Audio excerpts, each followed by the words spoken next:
Bonjour à toutes et bonjour à tous. Aujourd'hui, j'avais envie de vous parler un petit peu de ce qu'on appelle le mental et l'ego, parce qu'on en entend beaucoup parler sur les réseaux, beaucoup de gens font des posts. J'avais envie de vous donner ma version, un petit peu de ce que j'avais conscientisé dans cette vie.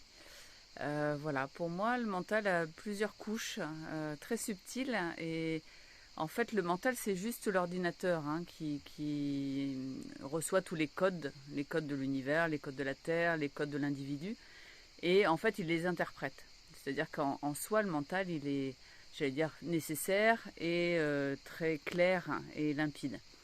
Ce qui devient complexe, c'est tous les implants, tout ce qu'on a acheté en fait de notre famille, de la société, de la vie. Ce sont plutôt des codes, en fait, des codes de croyance. Et c'est là où ça devient un petit peu plus compliqué parce que du coup, on croit que c'est nous, on croit que c'est notre personnalité, que c'est ce qui nous définit. Et en fait, pas du tout. Pas du tout, c'est juste des codes de croyance. Voilà.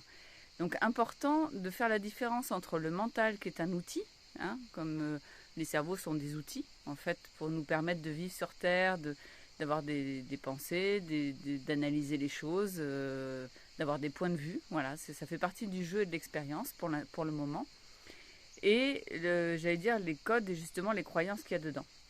Donc c'est important d'arrêter de se flageller au niveau du mental, d'arrêter de se dire il faut absolument faire ci, faire ça, de déconstruire le mental, le tuer, etc.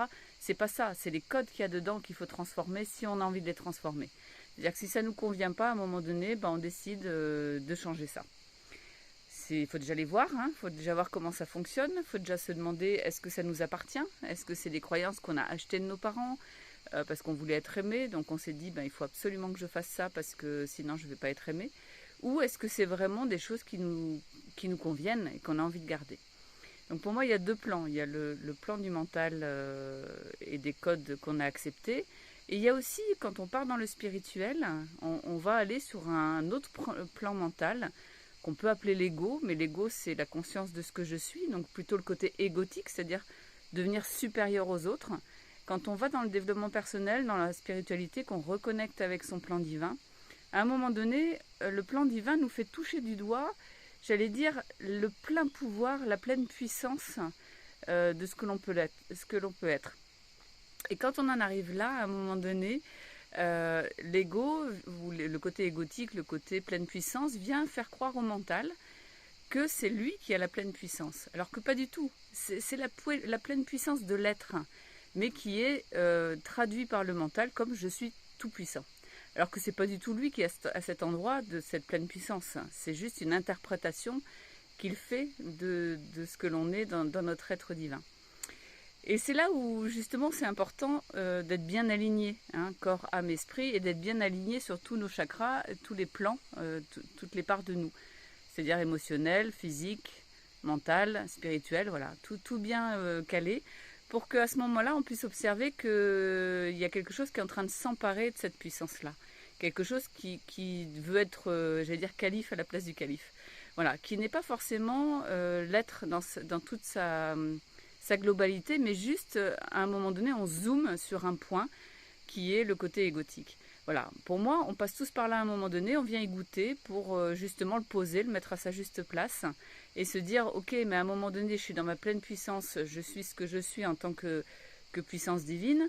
Et après, après, qu'est-ce qu'on fait? On ouvre à la rencontre avec les autres plans divins des autres. C'est-à-dire qu'on commence à ouvrir notre fleur intérieure pour aller rencontrer les fleurs des autres. C'est-à-dire qu'on recrée ce qu'il y a dans la source, mais en tant qu'individu. Et là, du coup, l'ego se remet vraiment à sa juste place. Il se remet justement dans cet alignement qu'on n'est pas seul, que chacun a sa vérité, chacun a sa pleine puissance, et qu'on fait tous partie d'un grand tout qui est bien plus grand et qu'on ne peut absolument pas contrôler mentalement. Qui est juste ce moment de plénitude où tout est aligné, tout est bon, et tout est juste, voilà. Et même chez les autres, c'est juste, ils sont juste dans leur propre vérité. Et là, on va du coup rencontrer d'autres points de vue, d'autres divinités. Et du coup, on n'a plus besoin de prouver qui on est, on n'a plus besoin de montrer. On peut à ce moment-là s'apporter sa propre reconnaissance et accepter que l'autre soit dans sa propre reconnaissance. Voilà. Mais c'est un vaste sujet, hein, et puis on pourra en parler des heures parce que chacun a sa propre façon de voir les choses. Mais c'était juste pour rappeler qu'à un moment donné, dépassons cette croyance que le cerveau, le mental, l'ego ne sont pas bons. C'est juste des puzzles qu'il faut juste aligner, mettre à sa juste place pour que ce soit équilibré et pour qu'on puisse être dans l'amour de soi sur toutes les facettes que l'on peut avoir. Et quand on les traverse, justement, ne soyez pas violent avec vous. Soyez dans cet amour que c'est ok, bah là, c'est comme ça que c'est en train de se montrer. Ce sont des codes. Bah, observez ces codes et puis voyez si vous voulez les modifier ou pas. En tout cas, tout est possible. Voilà, petite vidéo juste pour vous donner un point de vue. Et puis, il y en aura d'autres à venir. Très belle journée à vous. Bye bye.